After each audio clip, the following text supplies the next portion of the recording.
네, 오늘 6월 14일 주일 예배에 나오신 우리 성도님들을 환영합니다. 또 축복합니다. 우리가 가정에서 예배를 드리지만 하나님 앞에 드리는 예배는 동일하다고 생각합니다. 그래서 마음을 다해서 하나님 앞에 예배하시기 바랍니다. 우리 같이 한번 묵도하심으로 예배 시작하도록 하겠습니다.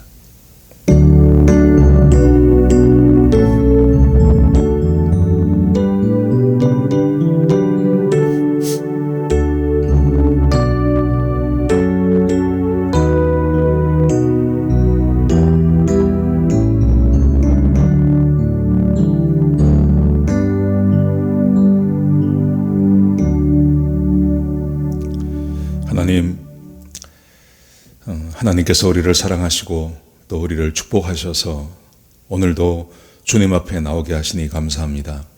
아버지 하나님, 우리가 함께 모여서 예배드리지 못하지만 하나님께서 우리가 처해 있는 그곳에서 주께 예배드리는 이 시간을 귀히 보시고 또 우리와 함께 하실 줄로 믿습니다.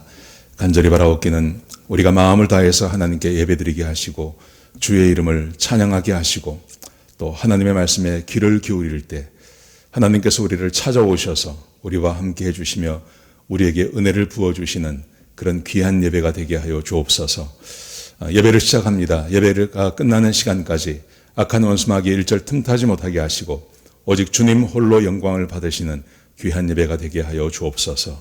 성령님이 함께 하시는 복된 예배가 되게 하여 주옵소서. 이 모든 말씀을 예수님의 귀하신 이름으로 간절히 기도드렸습니다. 아멘. 우리 찬송가 248장 같이 하시겠습니다.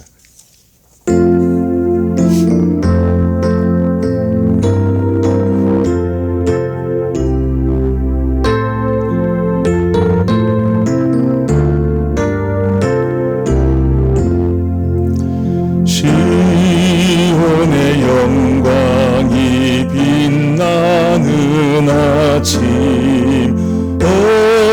어둡던 이 땅이 밝아오네. 슬픔과 애통이 기쁨이 되니 시온의 영광이 비춰오네. 시온의 영광이 빛나는 아침 매였던 종들이 돌아오네.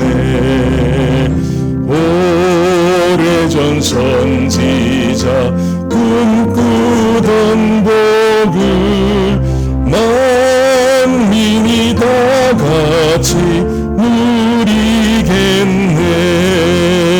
보아라 광야에 화초가 피고 말랐던 시냇물 흘러오네. 이 산과 저 산이 마주쳐으려 주 예수 은총을 찬송하네. 땅들아 바다야 많은 섬들아 찬양을 주님께 드리어라. 싸움과 죄악에 참혹한 땅에 찬송이 하늘에 사무치네.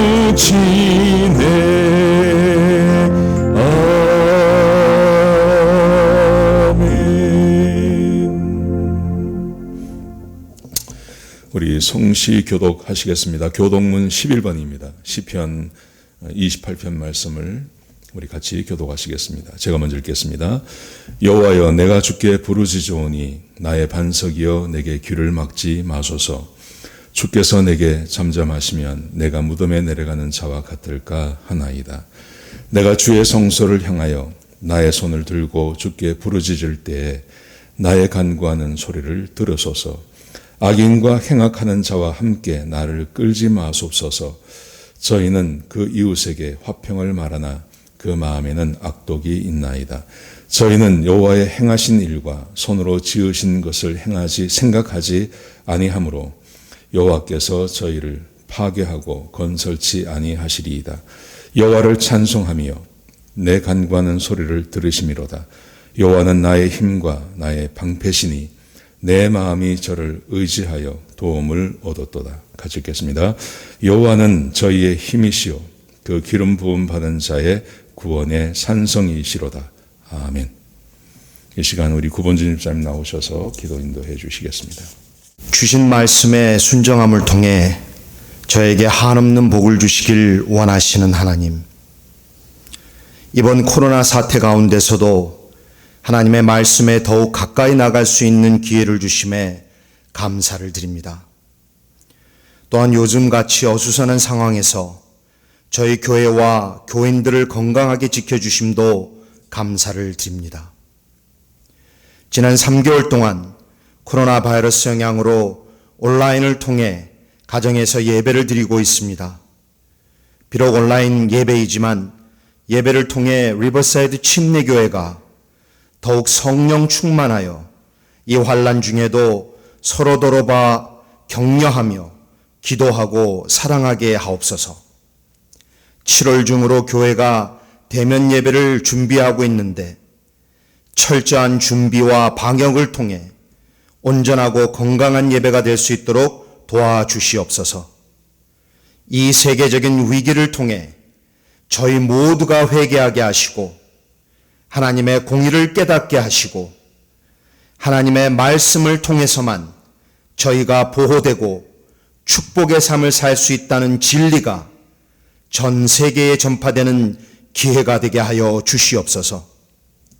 저희 교회의 최성강 담임 목사님 네 분과 사역자님들과 리더들을 축복하셔서 교회가 이 어려움 중에 환난을 이겨낼 수 있도록 지혜를 주시고 하나님 말씀에 순종하며 지상 명령을 감당하기에 부족함이 없는 교회가 되도록 그분들에게 더 큰 영역과 건강을 허락해 주시옵소서. 특별히 코로나 바이러스 사태로 건강과 사업과 재정 등 여러 가지 어려운 중에 있는 성도들을 일일이 기억하시고 주님의 손길로 위로하셔서 날마다 크신 위로와 축복을 허락하여 주시옵소서. 특별히 연로하신 부모님들과 병중에 있는 환우들을 돌아봐 주시옵소서. 온 성도가 거룩한 성전에서 온전한 가운데 영광의 예배, 하나님 아버지 이름에 합당한 예배, 신령과 진정을 다한 찬송과 예배가 살아있는 그런 예배를 드릴 수 있도록 도와주시옵소서. 오늘 주시는 말씀 무기력에서 벗어나려면을 통해 한 주간도 승리의 삶을 살게 도와주시옵소서. 말씀을 통해 이 두려운 때에 저희에게 두려움과 고통과 이 모든 것을 이겨낼 믿음을 주시옵소서.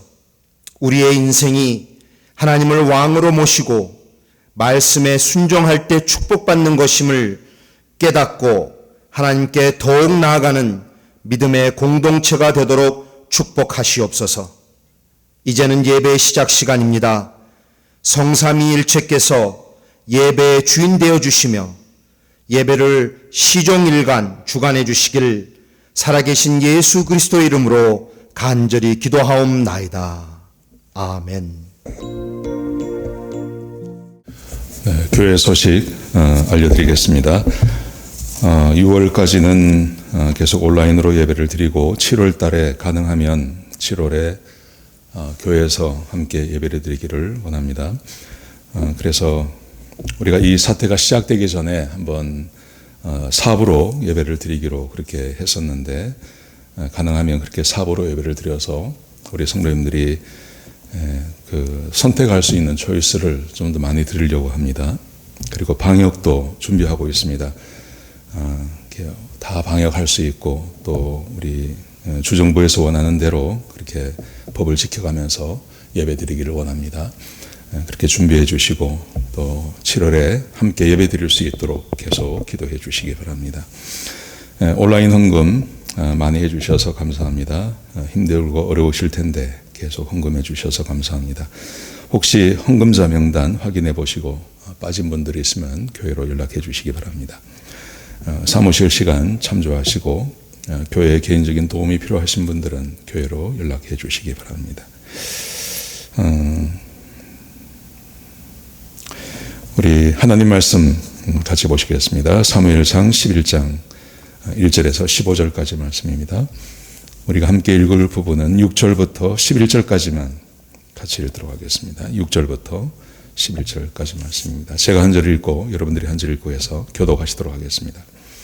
사울이 이 말을 들을 때 하나님의 영에게 크게 감동되매 그의 노가 크게 일어나 한 겨리의 소를 잡아 각을 뜨고 전령들의 손으로 그것을 이스라엘 모든 지역에 두루 보내어 이르되 누구든지 나와서 사울과 사무엘을 따르지 아니하면 그의 소들도 이와 같이 하리라 하였더니 여호와의 두려움이 백성에게 임하매 그들이 한 사람같이 나온지라.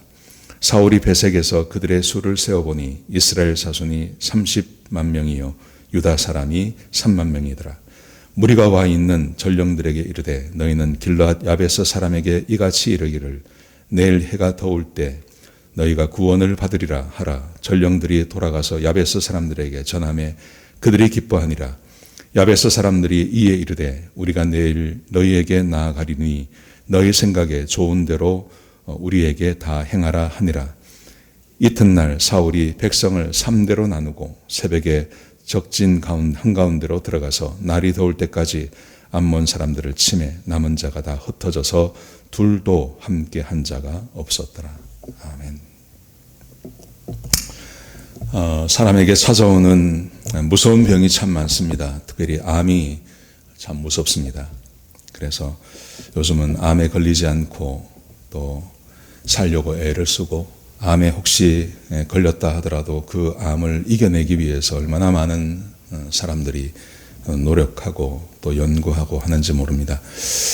그런데 사람은 육체적으로도 병이 들지만 사람의 마음의 병이 찾아오기도 합니다.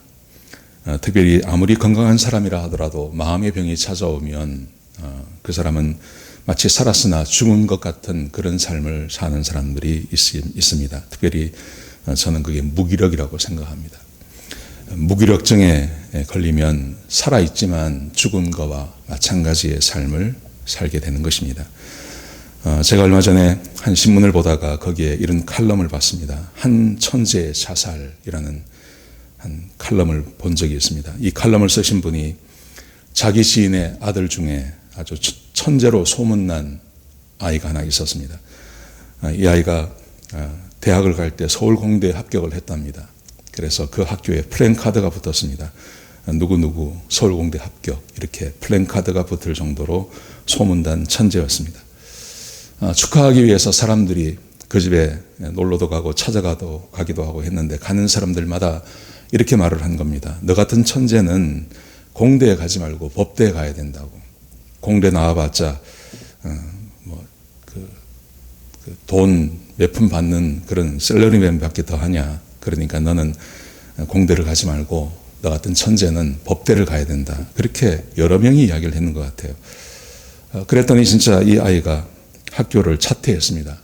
그리고 그 다음 해에 서울 법대에 들어갔습니다. 상당한 수재죠.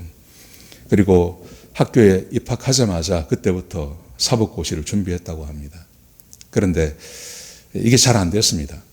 쉽게 금방 합격할 줄 알았는데 몇 번의 실패를 하고 말았습니다.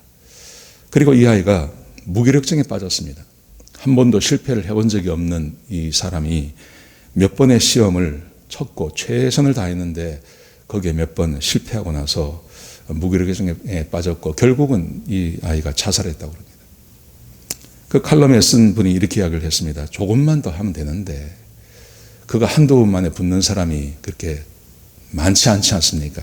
조금만 더 하면 되는데 조금만 더 하면 되는데 뭐 그게 10년이 걸리면 어떻습니까? 현재 검찰총장 하시는 분도 뭐 9번인가 떨어졌다 그러지 않습니까? 그거 몇 년 더 하고 해석하면 그 인생이 얼마나 긴데 그 한 번, 두 번 떨어졌다고 자살을 하느냐. 근데 그 자살한 이유가 무기력이라는 거예요. 몇 번 도전을 해보고 안 되니까 무기력에 빠졌고, 그래서 더 이상 삶을 지탱할 수 있는 힘이 없다는 거죠. 그래서 자살해버리고 말았다는 것입니다. 거기에 비하면 제가 얼마 전에 인터넷에서 이런 걸 봤습니다. 3살짜리 아이가 그 스케이트보드를 타는데 얼마나 열심히 타는지 여러분 한번 보시겠습니까? 제가 보여드릴 텐데요. 한번 보시면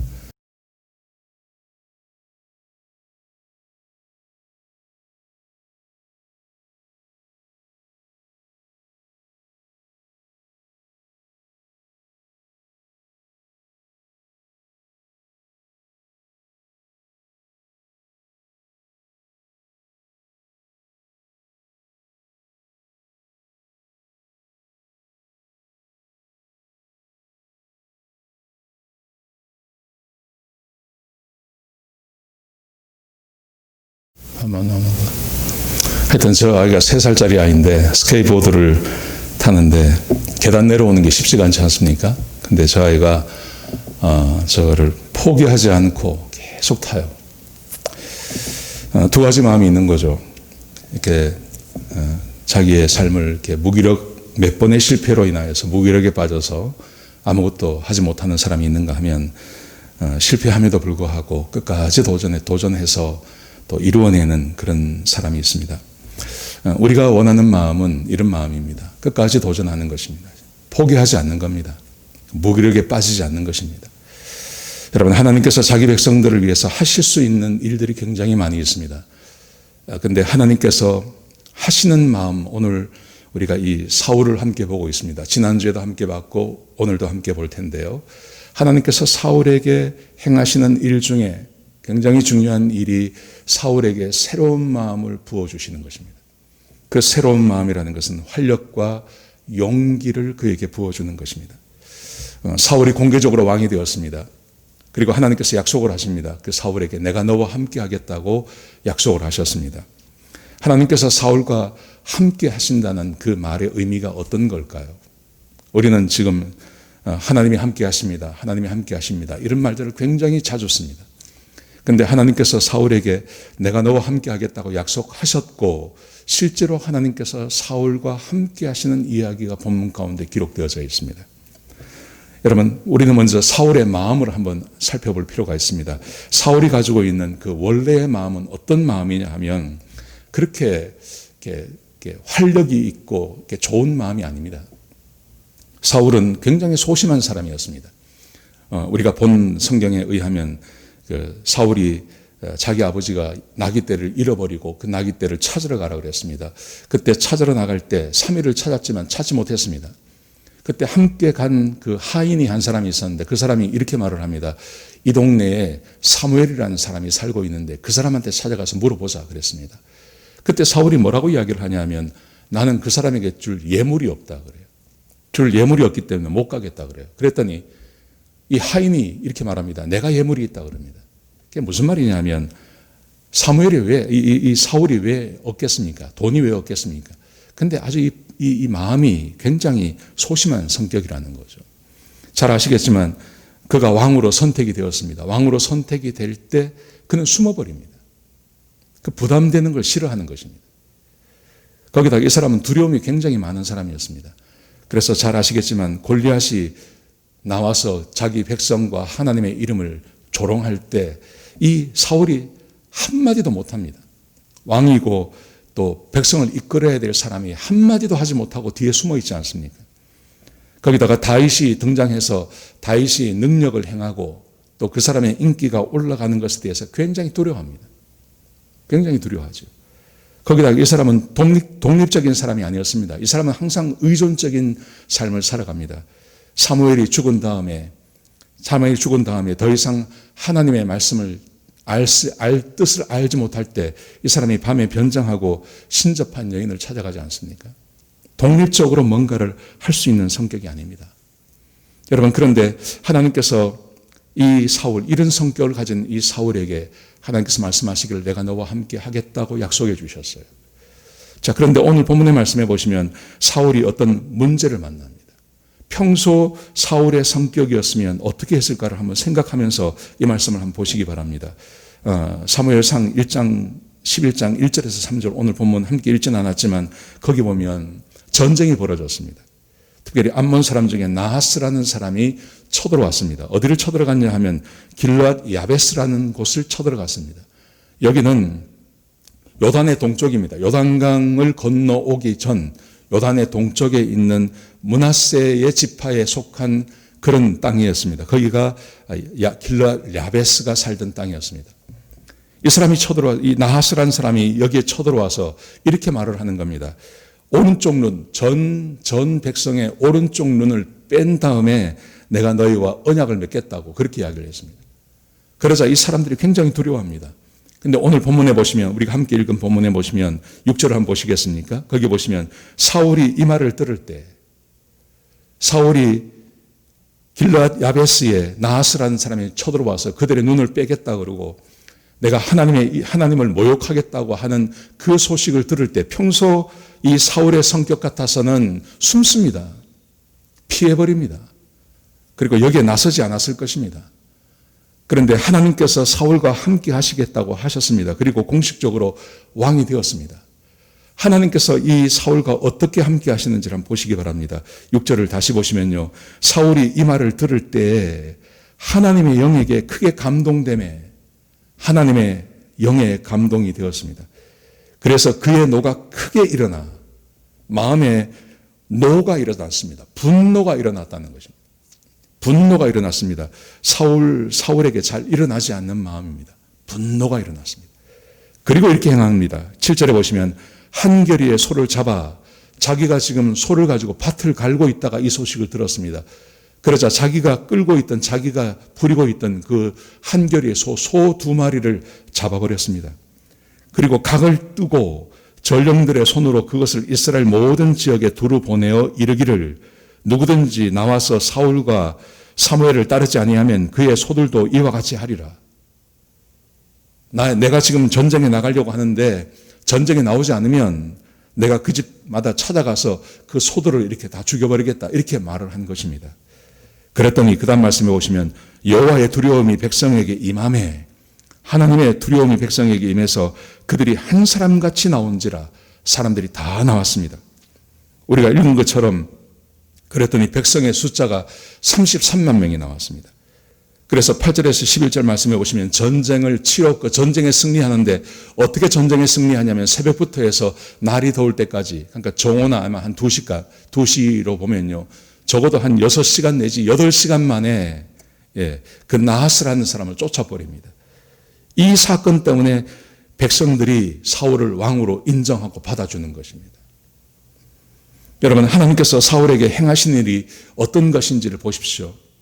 6절을 다시 보시면 사울이 이 말을 들을 때 하나님의 영에게 크게 감동되매 하나님의 영이 사울에게 크게 감동이 되었습니다. 그래서 그의 노가 일어난 겁니다. 그 분노가 일어난 겁니다. 그 분노를 가지고 전쟁에 나갔습니다. 그래서 전쟁에서 승리하게 되는 것입니다. 하나님께서 사울의 마음을 바꾸어 주신 것입니다. 여기 보시면 하나님의 영에 크게 감동이 되었다고 되어 있습니다. 그래서 하나님의 영에 크게 감동이 되니 분노가 일어나서 전쟁에서 승리할 수 있었던 것입니다. 자기 마음이 아닌 다른 마음이 지금 이 사울의 마음 가운데 임하게 된 것입니다. 그런데 여기서 우리가 눈여겨봐야 할 것은 이것입니다. 하나님의 영에게 크게 감동되매라는 말입니다. 우리는 요즘 말로 하면 이게 성령 충만이라고 할 수 있죠. 성령이 충만하게 그에게 임하시니, 이 말과 거의 비슷한 말일 것입니다. 그런데 제가 이 말씀, 이 원어를 찾아보니까요. 이 원어를 찾아보니까 아주 독특한 말과 똑같은 말로 되었습니다. 그게 무슨 말이냐면 형통한이라는 말입니다. 구약에서는 하나님의 영이 크게 임했다, 크게 감동되매라는 말과 똑같은 말, 다른 말로 번역한 말이 있는데 그게 바로 형통함이라는 말입니다. 하나님의 영에 크게 감동되었다는 말과 형통하다는 말이 똑같은 단어로 쓰여졌어요. 그래서 어떤 성경에서는 하나님의 영이 크게 감동했다고 하고 어떤 성경에서는 형통함이라고 번역이 된 것입니다. 예를 들면 이런 것입니다. 창세기 39장 3절에 보시면 요셉에 대해서 이렇게 기록하고 있습니다. 그의 주인이 여호와께서 그와 함께 하심을 보며 또 여호와께서 그의 범사에 형통하게 하심을 보았더라. 여호와께서 그의 범사에 형통하게 하심을 보았다라는 말을 다른 말로 번역하면 여호와께서 그에게 하나님의 영을 크게 임하게 하셨더라. 하나님의 영에 크게 감동되게 하셨다라는 말과 똑같은 말입니다. 그러니까 이 말씀은 이렇게 번역을 할 수 있는 것입니다. 하나님께서 사울을 크게 번성하게 하려고, 크게 형통하게 하려고 그에게 성령 충만을 주셨고 그 결과 그의 마음에 분노, 화가 올라왔다는 것이죠. 하나님께서 성령을 부어주시는 이유는, 구약성경에서 말씀하시기를 하나님께서 성령을 부어주시는 이유는 하나님께서 그를 형통하게 하시려고요. 그가 처한 그 위치에서 그의 마음을 형통하게 하셔서 그를 형통하게 하시려고 하나님께서 그 사람의 마음을 바꾸신다는 것입니다. 그 사울의 그 소심한 마음, 사울의 안에 있는 그 두려움, 그것을 어떤 정의로운 분노가 가득하도록 성령께서 함께 하시니 그를 형통하게 하시려고 그 마음을 그렇게 바꾸시는 것, 그걸 형통 혹은 성령의 감동이라고 표현하고 있는 것입니다. 여러분, 하나님께서 함께 하신다는 말, 하나님이 함께 하신다는 말의 의미는 그것은 이것입니다. 하나님께서 그 사람에게 현재 필요한 마음을 부어주신다는 것입니다. 오늘 본문이 우리에게 그것을 명확히 말해주고 있습니다. 여러분, 성령 충만이라는 말의 의미를 이렇게 해석하셔야 됩니다. 하나님께서 함께 하시고 하나님의 영이 크게 임하셔서 그를 성령으로 충만케 하신다는 말은 그를 형통하게 하기를 원하시는데, 형통하게 하기 위해서 하나님께서 첫 번째 하시는 일, 그의 마음을 바꾸어 주시는 것입니다. 여러분, 요셉을 보십시오. 요셉이 형통했습니다. 근데 요셉이 형통할 수 있었던 이유, 그것은 하나님께서 요셉의 마음을 바꾸어 주셨기 때문에 그렇습니다. 여러분, 하나님께서 요셉이 형들에 의해서 노예로 잡혀가지 않습니까? 잡혀가기 전에 요셉이 그 형들에게 얼마나 애호를 합니까? 근데 형들이 팔아버렸습니다. 그 마음의 상처가 얼마나 큽니까? 마음의 상처가. 그런데 하나님께서 요셉의 마음 가운데 성령으로 충만케 하셔서 그를 형통케 하시려고 그의 마음을 바꾸시는 것입니다. 어떻게 바꾸셨을까요? 형들의 그 형들로부터 받은 그 모든 것을 다 잊게 만드시는 것입니다. 그리고 그가 비록 노예로 잡혀갔지만 그 노예로서 주인에게 충성하는 마음을 그에게 부어주신 것입니다. 그리고 노예의 그 일을 아주 즐겁게 하는 마음을 그 마음 가운데 부어주신 것입니다. 주인이 그걸 보는 겁니다. 주인이. 그러면서 그에게 모든 것을 다 맡기고 그가 하는 일마다 잘 되는 거 아니겠습니까? 그 마음이 바뀐 거예요. 그렇게 일을 충성스럽게 하다가 그 보디발의 부인에 의해서 누명을 쓰고 이제 감옥에 들어가지 않습니까? 그런데 감옥에 들어갔을 때 만약에 요셉이 그 부인에 대한 그 복수하는 마음, 그 억울한 마음을 계속 가지고 있었다면 아마 그 죄수의 삶을 살지 못했을 것입니다. 그런데 하나님께서 그에게 새로운 마음을 부어주셨습니다. 그래서 부인의 그 일을 잊어버리게 만듭니다. 그리고 죄수의 삶을 최선을 다해서 살게 만듭니다. 그것을 간수장이 보게 되는 것이죠. 그리고 간수장이 일을 맡기면 그 일을 기쁨으로 최선을 다하는 마음을 그에게 부어주시는 것입니다. 성령의 충만함을 이렇게 표현할 수 있는 것입니다. 다윗도 마찬가지 아니겠습니까? 다윗이 어린 마음에 하나님께서 그에게 기름 부어주셨고 성령이 그에게 충만했습니다. 골리앗과 전쟁이 벌어졌을 때 형들을 위해서 음식을 가지고 찾아갔습니다. 골리앗이 소리를 지르고 하나님의 이름과 하나님의 백성을 이렇게 모욕하고 있을 때 그걸 보는 순간 이 마음 가운데 골리앗에 대한 분노하는 마음이 그 마음 가운데 생겨난 것입니다. 거기다 더 놀라운 것은 그 골리앗을 전혀 겁을 내지 않아요. 전혀 골리앗에 대해서 겁을 내지 않는 마음이 그 마음 가운데 있게 되는 것입니다. 그리고 그를 쳐서 이기는 것입니다. 그런가 하면 반대의 마음도 하나님께서 부어주셨습니다. 사울이 그를 죽이려고 할 때 사울에게는 끝까지 인내합니다. 그에게는 분노하는 마음이 없습니다. 그를 우습게 여기는 마음도 없습니다. 그에게 하나님께서 성령으로 충만케 하시니 사울에게 끝까지 인내하며 사울을 왕으로 인정하며 하나님의 기름 부으신 종으로 그를 인정하면서 하나님께서 그를 처리할 거라고 끝까지 참는 마음을 그 마음 가운데 부어주지 않습니까? 이 두 가지 마음이 공존할 수 없는 겁니다. 이거는. 성령이 충만하셔서 그를 형통케 하시려고 하나님께서 다윗의 마음 가운데 부어주신 하나님의 마음인 것입니다.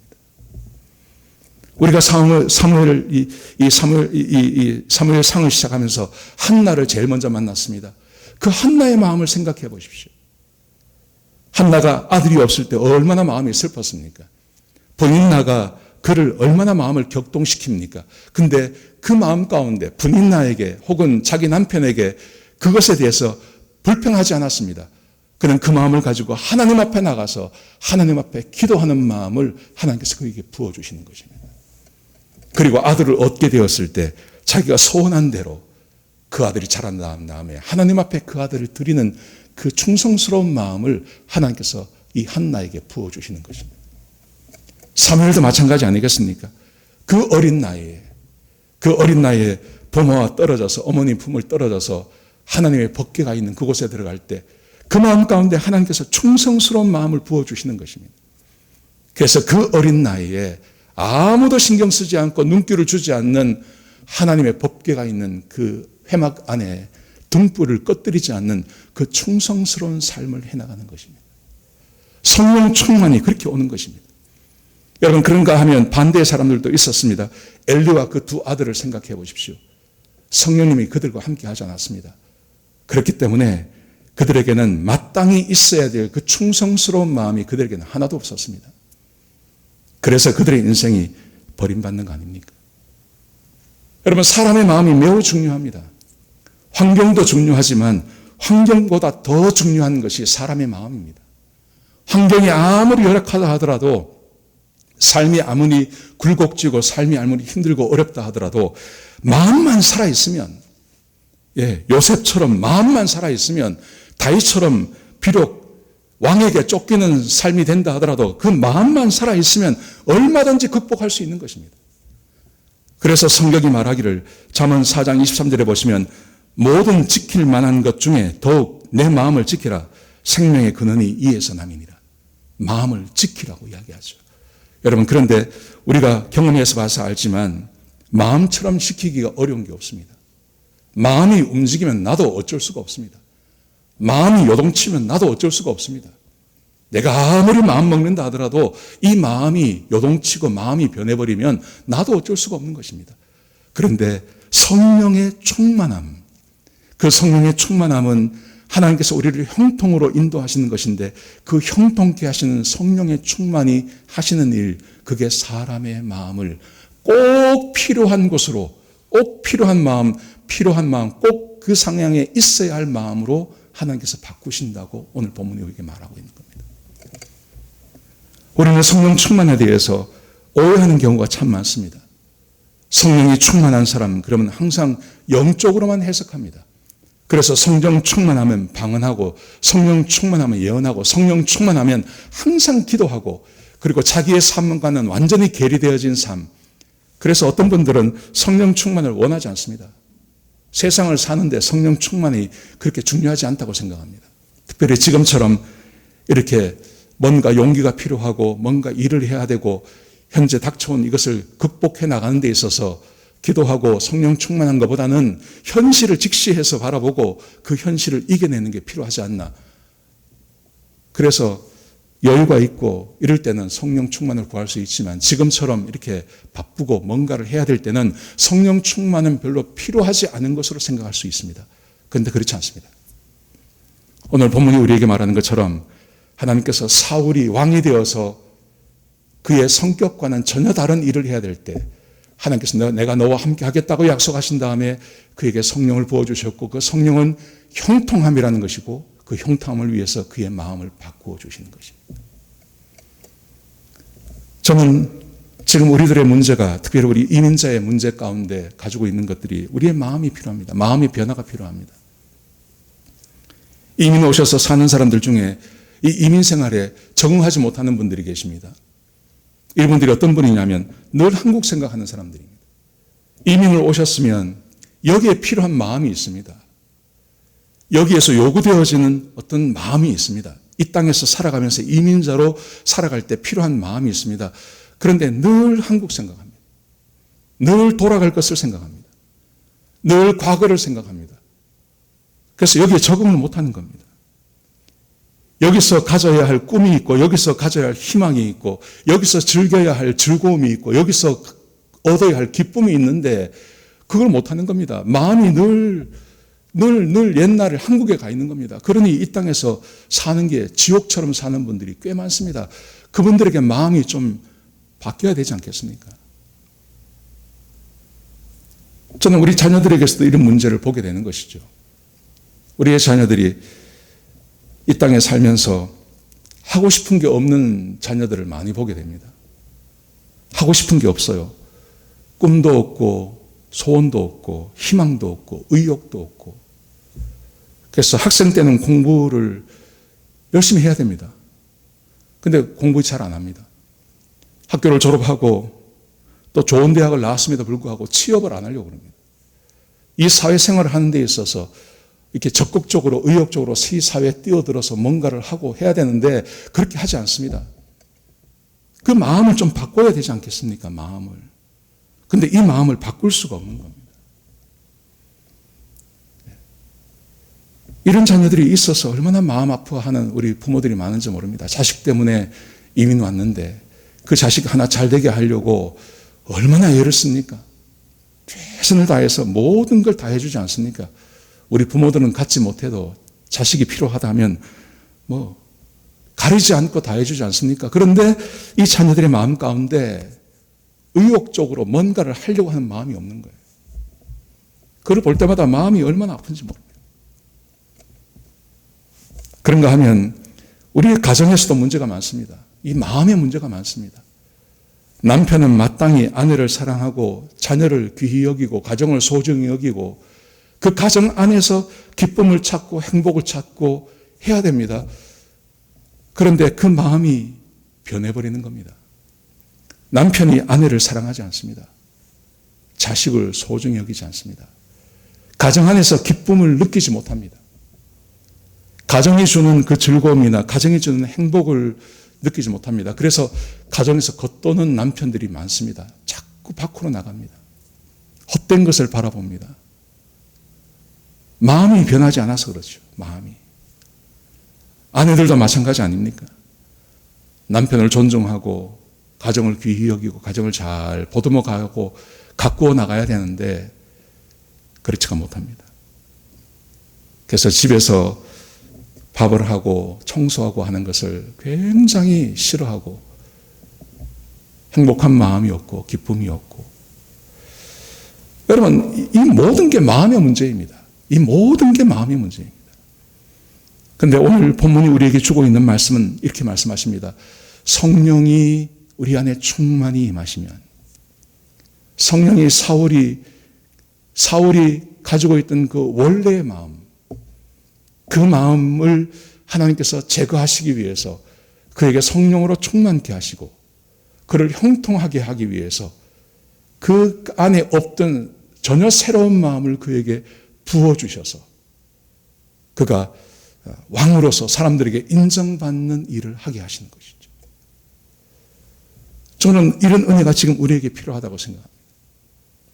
지금 우리가 고난 가운데 있습니다. 지금 우리가 당하는 이 고난을 이겨내는 것이 이게 쉬운 게 아닙니다. 이제 몇 달 동안 멈추었던 이 가게를 새롭게 시작하고 하는 게 이게 쉬운 일이 아닙니다. 그러기 위해서는 고난을 이겨내야 되겠다고 하는 의욕이 있어야 됩니다. 의욕만 있어서도 안 되고 의욕과 함께 용기도 있어야 되고요. 참아내는 인내력도 있어야 되고요. 지금 우리에게 그런 것이 필요합니다. 그런데 아마 시작도 하기 전에 마음이 다 내려앉아서 무기력하게 그렇게 계신 분들이 계실 것입니다.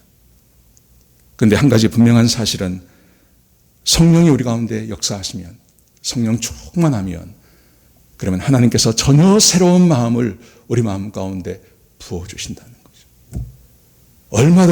얼마든지 삶을 영위해 나갈 수 있는 힘이 우리에게 오십니다. 그게 우리를 형통케 한다는 것입니다. 그래서 우리는 이런 질문을 해봐야 됩니다. 어떻게 성령 충만할 수 있습니까? 그러면 그 성령 충만함이라는 것은 어떻게 우리에게 오냐 하는 것입니다. 오늘 본문이 우리 지난주에 우리가 함께 봤던 말씀해 보시면 하나님께서 이렇게 약속을 하십니다. 이런 약속을 하십니다. 이 징조가 내게 임하거든. 사무엘상 10장 7절에 보시면 너는 기회를 따라 행하라. 하나님이 너와 함께 하시느니라. 너는 기회를 따라 행하라. 지난주에 말씀을 나누었습니다. 하나님께서 인도하시는 대로 순종하라. 그리하면 하나님이 너와 함께 하실 것이다. 성령이 충만케 하신다는 것이죠. 하나님께서 인도하시는 대로 따라가면 그러면 성령이 그와 함께 하신다는 것입니다. 10장을 가만히 보십시오. 10장을 가만히 보시면 10장을 그 이후에 사울이 어떻게 하는지 보면 사울은 순종하는 삶을 삽니다. 사울의 인생 가운데 여기처럼 순종을 잘하는 게 없습니다. 그 이후에는 사울이 순종하지 않습니다. 그런데 이 10장에서 10장에 나오는 그 이 이야기 가운데 보시면 사울이 정말 하나님의 말씀에 순종합니다. 그런데 이 순종은 그렇게 힘든 것이 않았습니다. 아주 작은 순종이었습니다. 사무엘이 이렇게 말합니다. 사무엘이 명령을 합니다. 너 집으로 돌아가라 그럽니다. 이제 집으로 돌아가다가 3가지 징조를 볼 것이다. 그리고 집으로 돌아가라 그럽니다. 그 말을 듣고 사울이 집으로 돌아갔습니다. 집으로 돌아갔는데 사무엘이 다시 명령을 내립니다. 사람들에게 미스바로 다 집합하라 그래요. 모이라 그랬습니다. 그래서 사울도 미스바에 갔습니다. 거기서 왕으로 뽑혔습니다. 왕으로 뽑힌 다음에 사무엘이 이렇게 명령합니다. 집으로 다시 내려가라 그럽니다. 그러니까 집으로 내려갔다가 미스바에 모이라고 하니까 미스바에 모였습니다. 다시 집으로 가라 그랬습니다. 요거 순종한 겁니다. 특별한 일을 한 건 아닙니다. 그냥 명령하는 대로 그렇게 그 말에 순종했을 뿐이었습니다. 근데 그때 했더니 하나님께서 그와 정말 함께 하셨습니다. 그리고 그에게 성령을 부어주셨고 형통케 하셨고 새로운 마음을 그에게 부어주셨습니다. 여러분 그런데 말입니다. 성령이 임하시는 것을 볼 때 성령이 언제 떠나시는지도 보시면 압니다. 성령이 떠나시는 걸 보면 언제 성령이 임하는 것인지를 우리가 알 수 있습니다.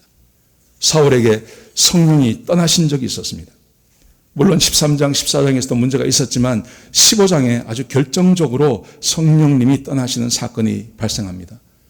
하나님께서 사무엘을 통해서 사울에게 명령을 하십니다. 이렇게 말씀하십니다.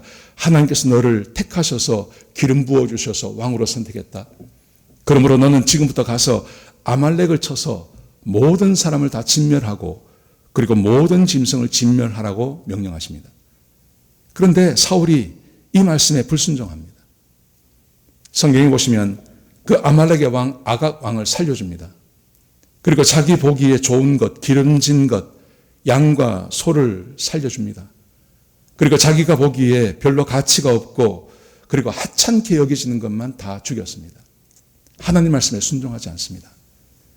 그랬더니 하나님께서 사무엘에게 찾아오셔서 하나님께서 말씀하십니다. 내가 사울을 왕 삼은 것을 내가 후회한다 그럽니다. 그리고 내가 그를 버렸다고 이야기합니다. 여러분 이 사건 때문에 성령이 사울에게서 떠나가는 겁니다. 그리고 그에게 악령이 그에게 임하게 되는 것입니다. 그리고 그가 죽을 때까지 그 악령과 함께 살아가는 것입니다. 여러분 성령님이 우리 가운데 오셨습니다. 분명히. 근데 그 성령님이 우리 안에서 어떤 일을 하실까요? 성령이 우리를 인도해 가시는 것과 성령 충만은 좀 다른 겁니다. 제가 여기서 성령론에 대해서 말하지는 않겠습니다. 근데 성령님이 오셔서 하시는 가장 큰 일, 그분이 하시는 일이 어떤 거냐 하면 우리를 진리 가운데로 인도해 가시는 것입니다. 요한복음 16장 13절에 보시면 예수님께서 성령에 대해서 이렇게 말씀하십니다. 그러나 진리의 성령이 오시면 그가 너희를 모든 진리 가운데로 인도하시리니. 성령이 하시는 가장 큰 일, 그것은 우리를 진리 가운데로 인도해 가시는 것입니다. 성령이 사울에게 찾아오셨습니다. 그와 함께 하셨습니다. 그런데 그 성령이 하시는 일은 사울을 하나님의 말씀에 순종하게 하는 것입니다. 그런데 사울이 하나님의 말씀에 순종하지 않습니다. 알면서도 순종하지 않습니다.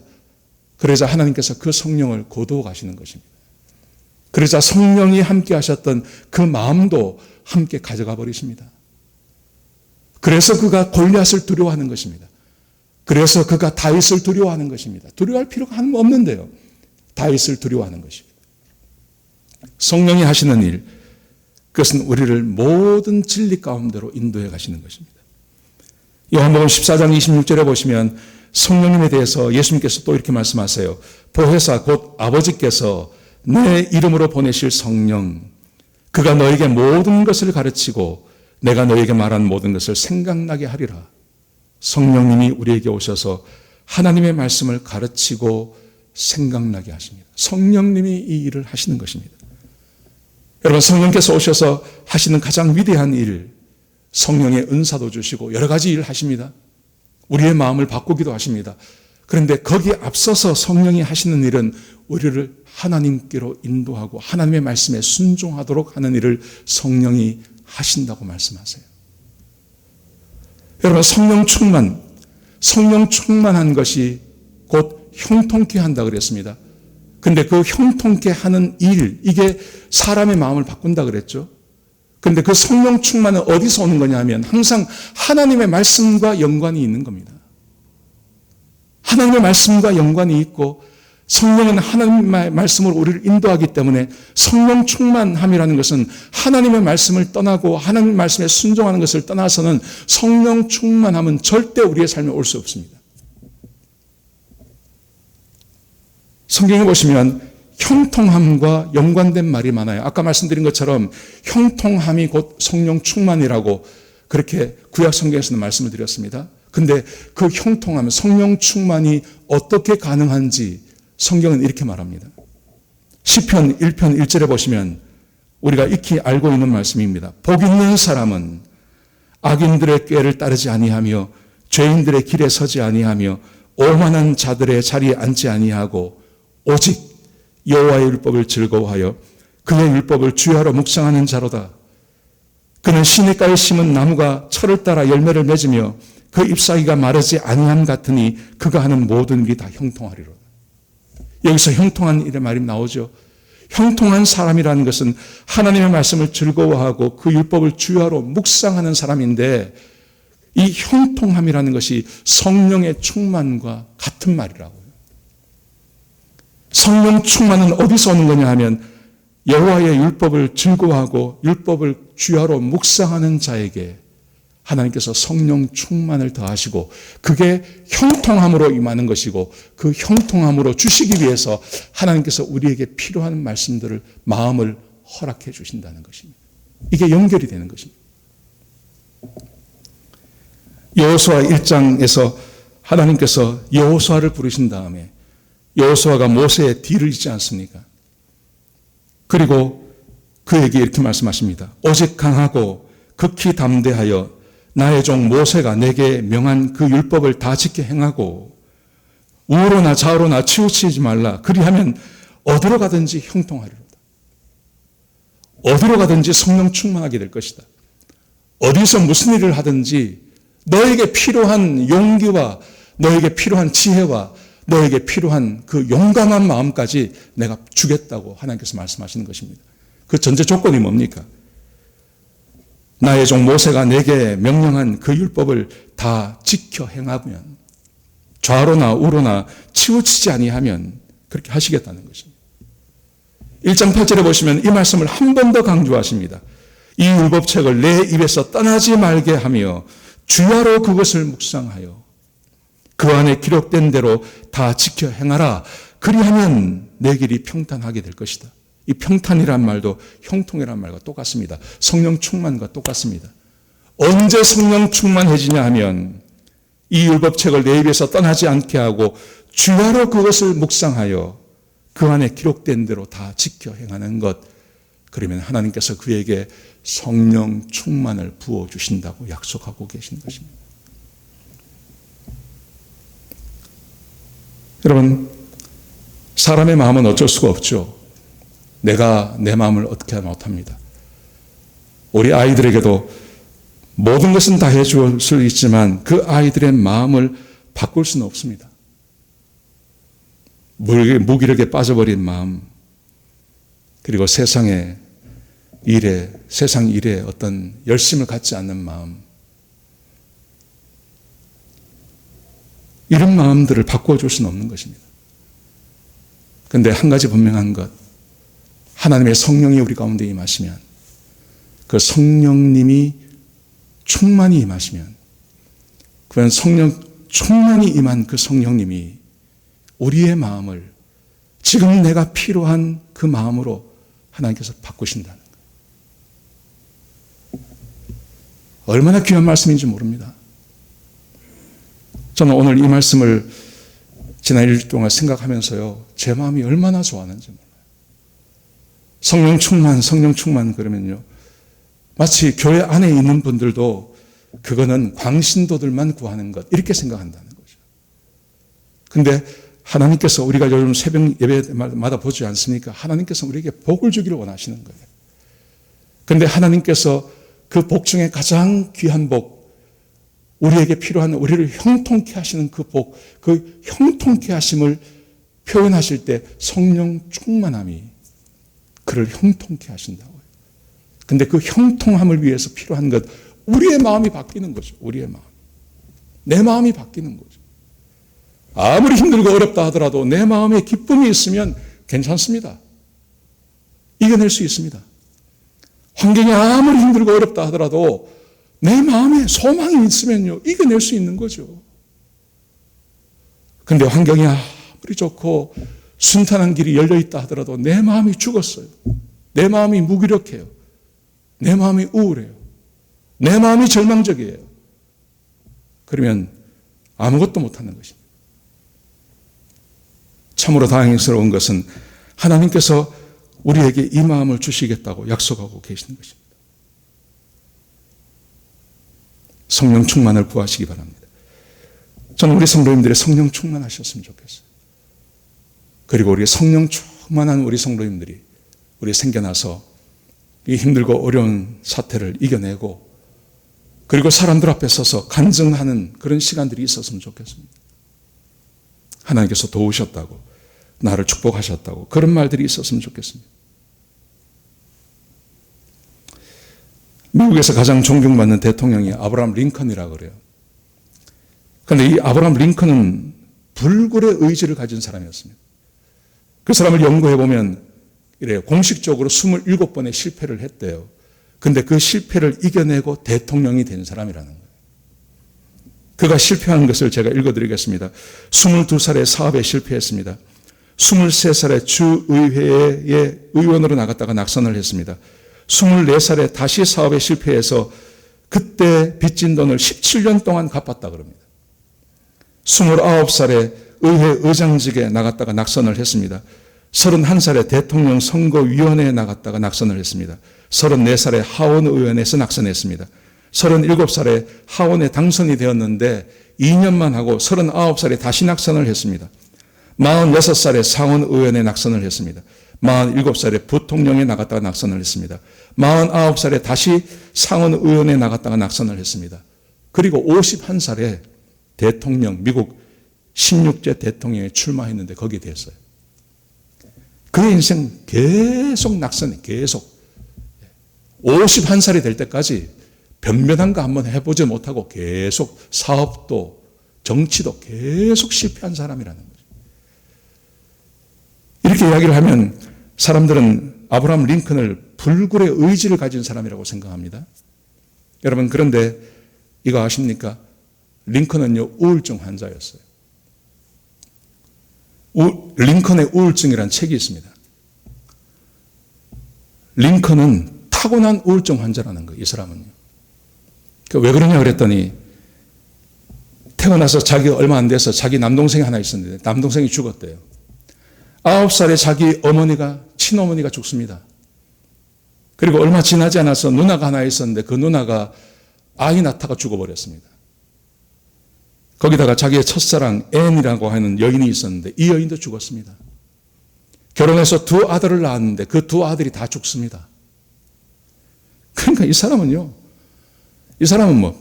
태어나서부터 계속 결혼할 때까지 계속 사람들의 죽음만 계속 보는 것입니다. 그래서 그의 친구 스튜어트라고 하는 동료 변호사가 있었는데 이 사람이 뭐라고 이야기를 하냐면 이 링컨은 대책 없는 우울증 환자라는 거예요.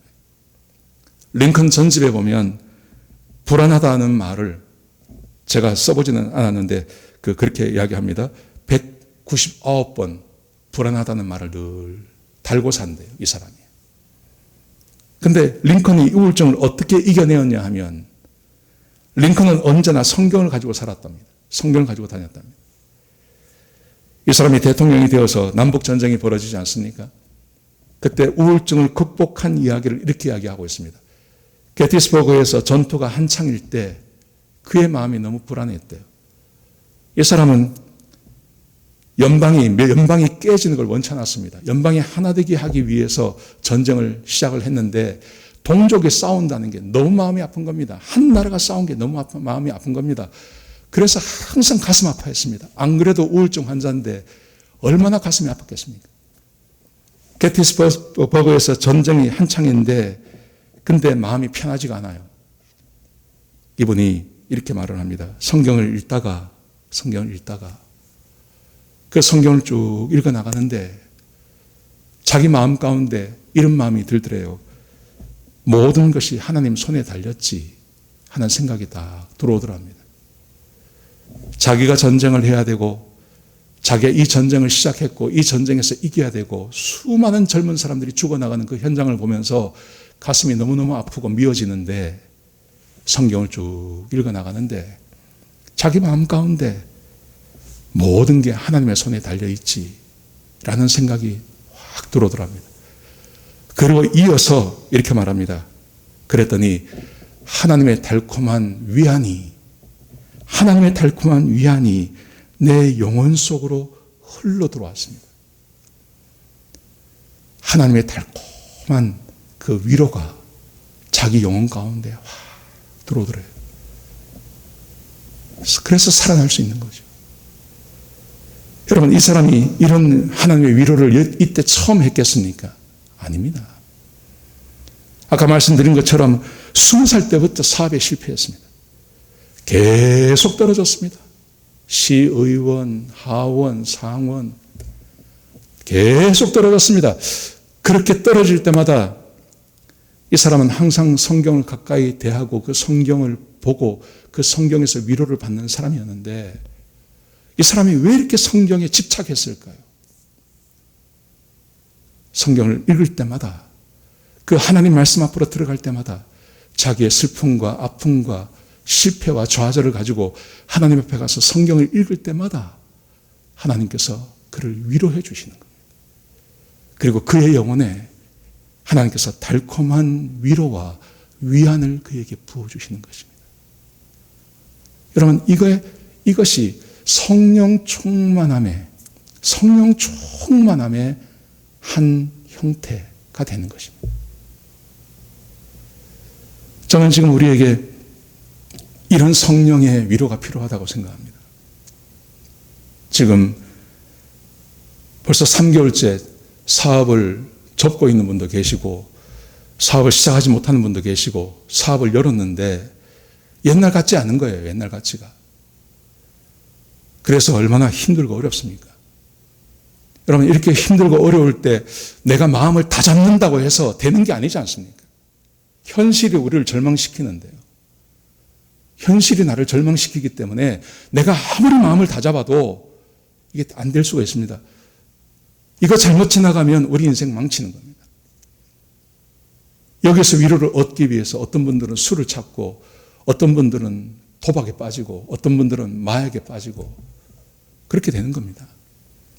그런데 그게 절대 우리의 삶을 책임지지 않습니다. 그런데 오늘 본문이 우리에게 주시는 말씀, 하나님께서 성령 충만케 하시는데 그 성령 충만함은 우리를 형통케 하시려고요. 그런데 우리를 형통하게 하시는 방법이 하나님께서 지금 내게 꼭 필요한 그 마음을 부어주신다는 거예요. 사울에게 하셨던 것처럼. 그런데 그 성령 충만이라는 것은 하나님의 말씀을 떠나서는 되지 않는 겁니다.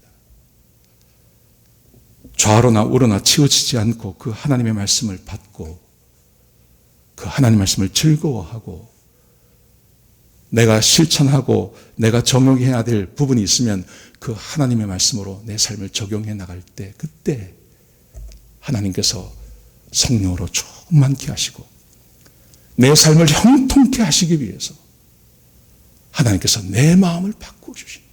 내 마음을. 저녁에 잠자리에 들 때는 분명히 불안하고 그냥 이 눈 감은 대로 그냥 갔으면 좋겠다, 이런 마음 갖는 분이 계시지 않습니까? 그런데 아침에 눈을 뜨면 또 새로운 소망이에요. 또 새로운 소망. 아침에 일자리에 나가면 또 새로운 소망이에요.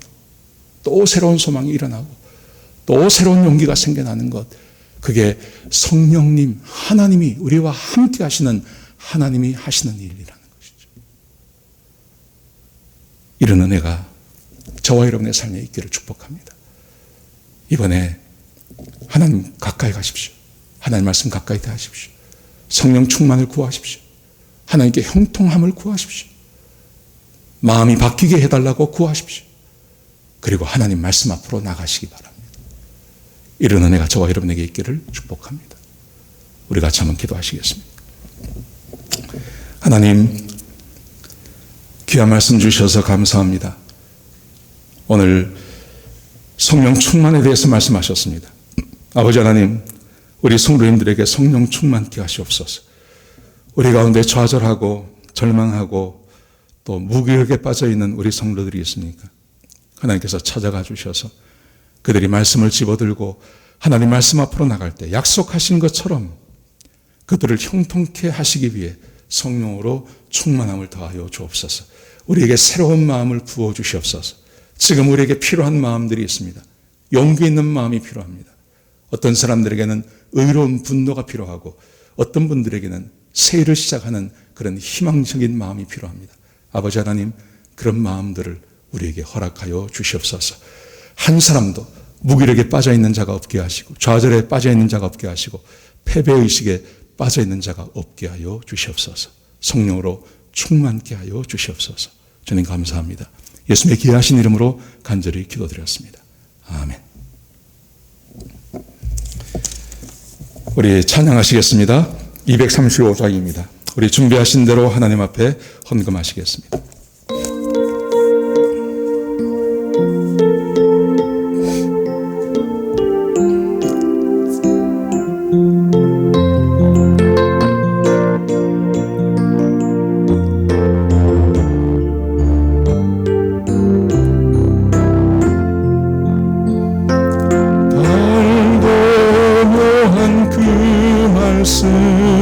생명의 말씀은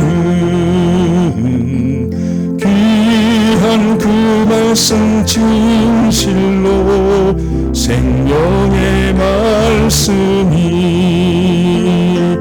나의 길과 믿음 밝히 보여주니 아름답고 귀한 말씀 생명샘이로다. 아름답고 귀한 말씀 생명샘이로다. 귀한 그 말씀 내 노래 제목이 되도다. 모든 사람의 복 주는 생명의 말씀을 값도 없이 받아 생명길을 가니 아름답고 귀한 말씀 생명샘이로다. 아름답고 귀한 말씀 생명샘이로다. 널리 울리고 퍼지는 생명의 말씀은 마음의 용서와 평안을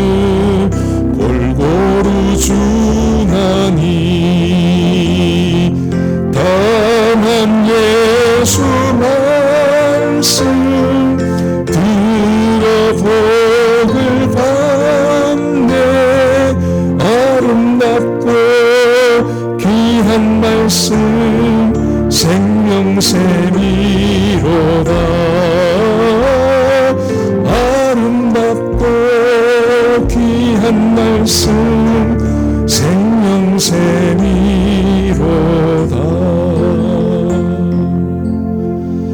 예, 우리에게 널리 울리고 퍼지는 생명의 말씀은 하나님의 말씀이 생명의 말씀이라고 말씀하시죠. 정말입니다. 정말입니다.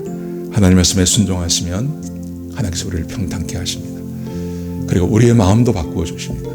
우리가 필요한 마음을 갖게 하십니다. 지금 우리에게 필요한 마음 하나님께서 허락해 주십니다. 생명의 말씀, 달고 오면 그 말씀, 생명의 말씀. 말씀을 떠나서는 아무것도 되지 않습니다. 성령님이 오셔서 하시는 가장 큰 일, 하나님의 말씀을 가르치고 그 말씀을 기억나게 하시는 것입니다. 성령님이 그 일을 하시는 것입니다. 하나님의 말씀을 떠나서는 성령 충만도 없고 형통함도 없고 그리고 우리의 마음도 바뀌지 않습니다.